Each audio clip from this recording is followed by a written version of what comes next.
हाल ही में संयुक्त राष्ट्र सुरक्षा परिषद में एक ऐसा वोट हुआ है जिसने शायद दुनिया के शक्ति संतुलन को हमेशा के लिए बदल दिया है।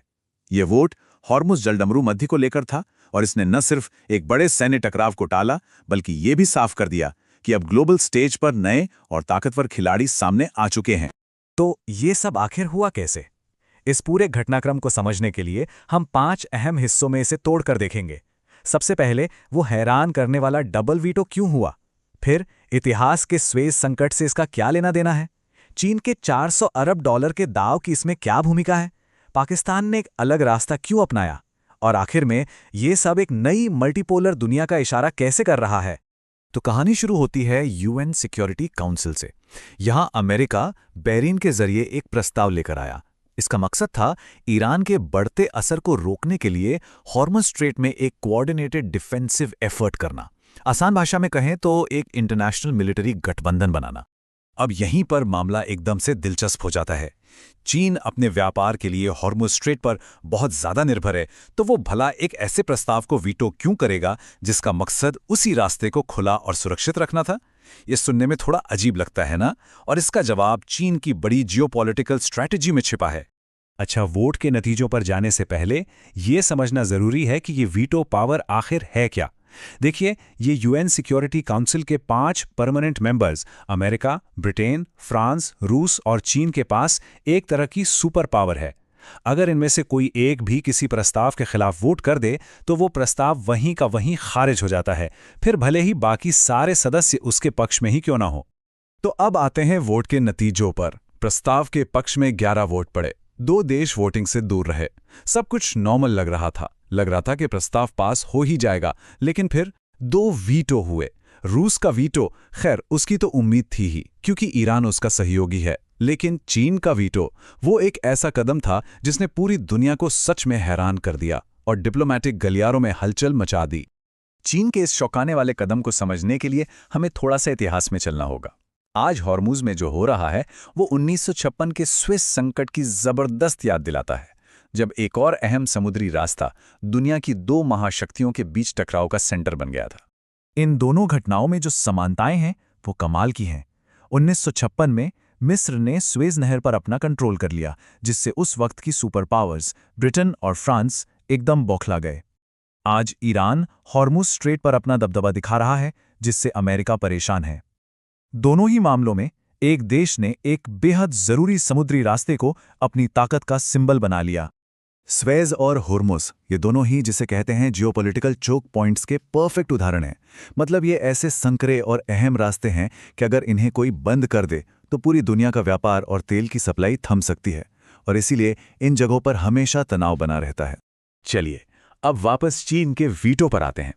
चीन का ये फैसला सिर्फ सियासी नहीं था, इसके पीछे एक बहुत बड़ी आर्थिक वजह भी थी। और जैसा कि कहते हैं, फॉलो द मनी, तो हमें भी बस पैसे के पीछे पीछे चलना है। चीन के इस फैसले के पीछे की सबसे बड़ी चाबी है ये नंबर, 400 अरब डॉलर। जी हां, ये वो रकम है जो चीन और ईरान के बीच 2021 में एक 25 साल के स्ट्रेटेजिक अग्रीमेंट के तहत तय हुई थी।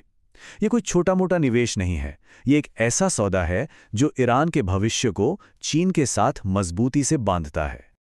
और ये पैसा जा कहां रहा है? ईरान के लगभग हर जरूरी सेक्टर में, सड़कें, रेलवे, पोर्ट से लेकर बैंकिंग और टेक्नोलॉजी तक। बदले में चीन को क्या मिलता है? बहुत ही सस्ते दाम पर ईरानी तेल। तो जरा सोचिए, अगर ईरान में अमेरिका की तरफ झुकाव रखने वाली कोई सरकार आ जाती तो चीन का ये पूरा का पूरा 400 अरब डॉलर का दाव खतरे में पड़ जाता। तो जहां एक तरफ चीन और रूस ने वीटो करके सीधे सीधे अपना स्टैंड ले लिया, वहीं एक और देश था जिसने बहुत ही खामोशी से लेकिन बड़ी समझदारी से अपनी चाल चली, और वो देश था पाकिस्तान। पाकिस्तान ने किसी का भी पक्ष नहीं लिया, वोटिंग में हिस्सा ही नहीं लिया। इससे हुआ ये कि अमेरिका भी नाराज नहीं हुआ और ईरान के साथ भी रिश्ते बने रहे, बातचीत का रास्ता खुला रहा। ये एक बहुत ही सधी हुई डिप्लोमेसी थी, जिसका मकसद था खुद को एक अहम मीडिएटर यानी मध्यस्थ के तौर पर पेश करना।